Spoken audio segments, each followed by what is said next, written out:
What does it mean to betray your family? Is it more loyal to stay silent or to speak the truth? In 2020, Prince Harry shocked the world. He stepped back from royal duties. Many called him a traitor. But was he truly one?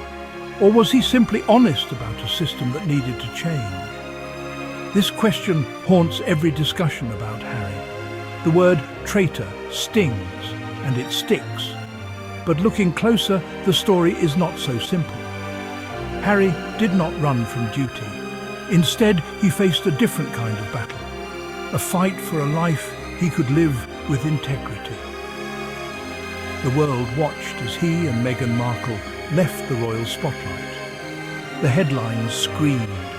The public wondered, was this the end of the monarchy's golden image?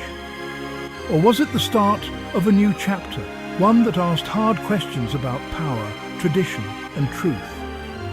We must look deeper. Sometimes those who leave are not traitors. Sometimes they are the ones brave enough to speak when others remain silent.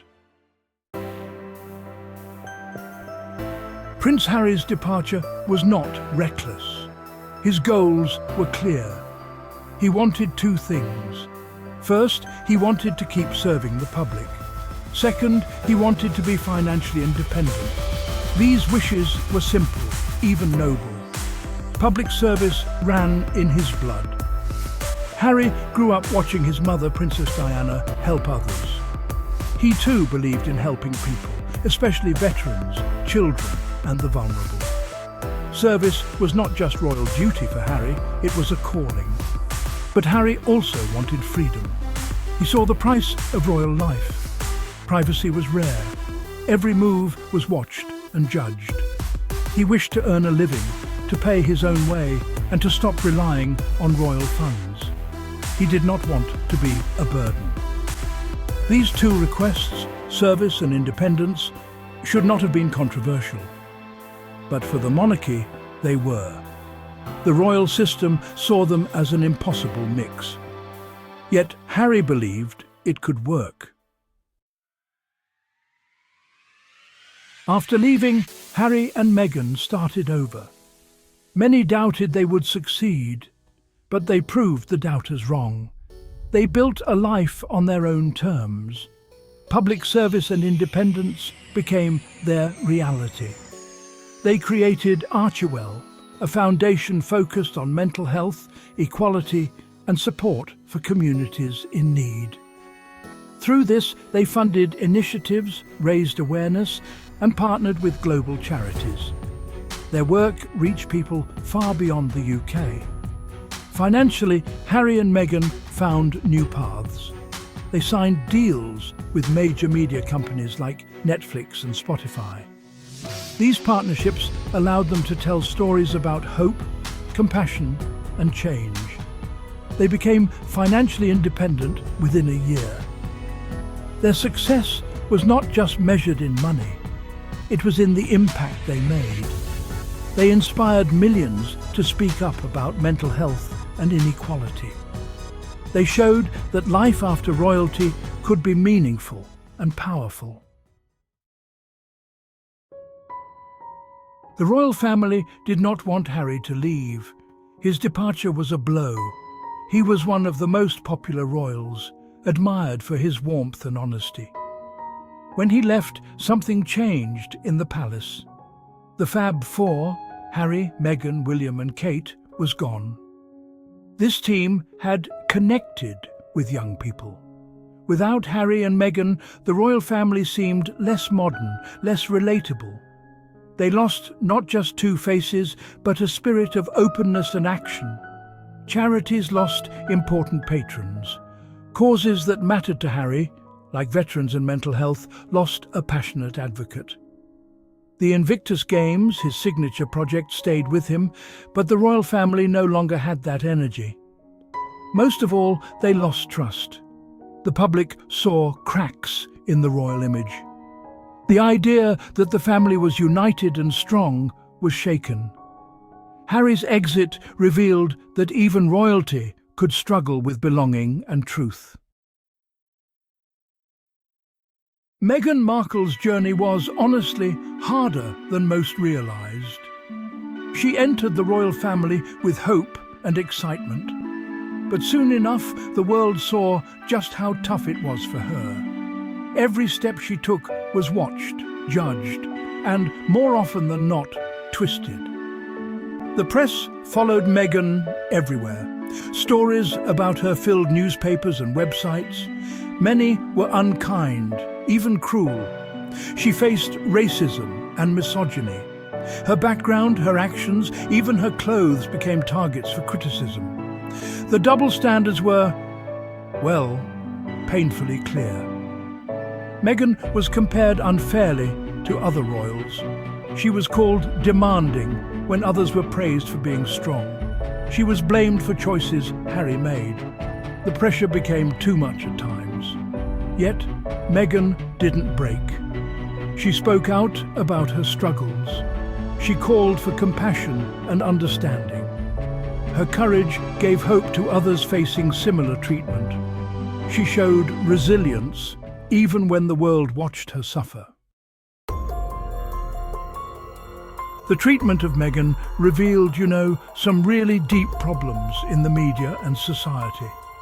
She was judged more harshly than others, honestly. Old rules about race and gender were used against her. This was not just about palace drama. It was about how we see outsiders. When Meghan did something kind, it was, often ignored.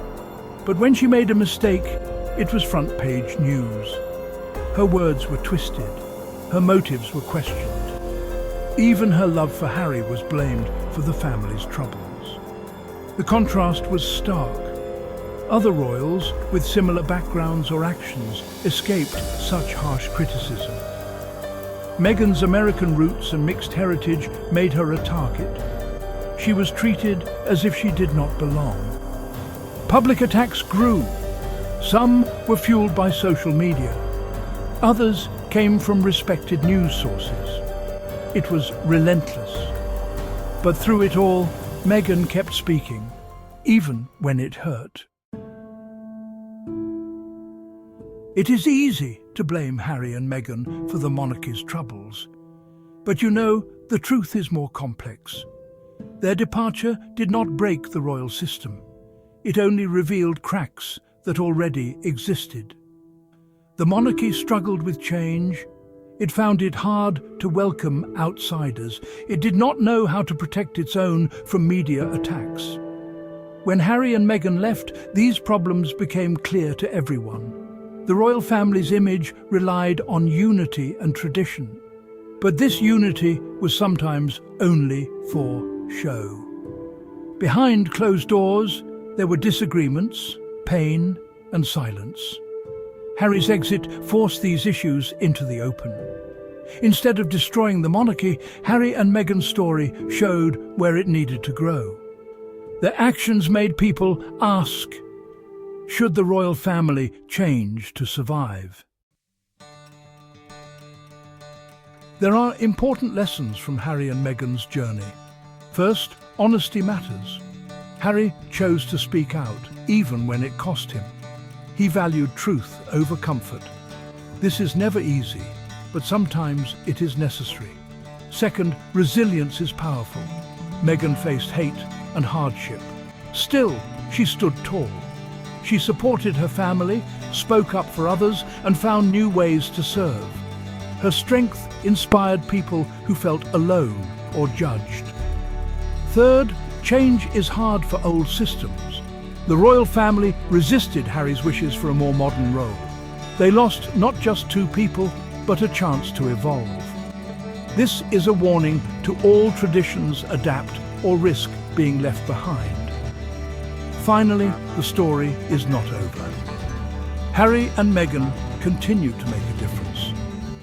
Their impact may be just beginning. So, was Harry really a traitor? Or was he a truth-teller, forced to choose between duty and honesty? Time will tell.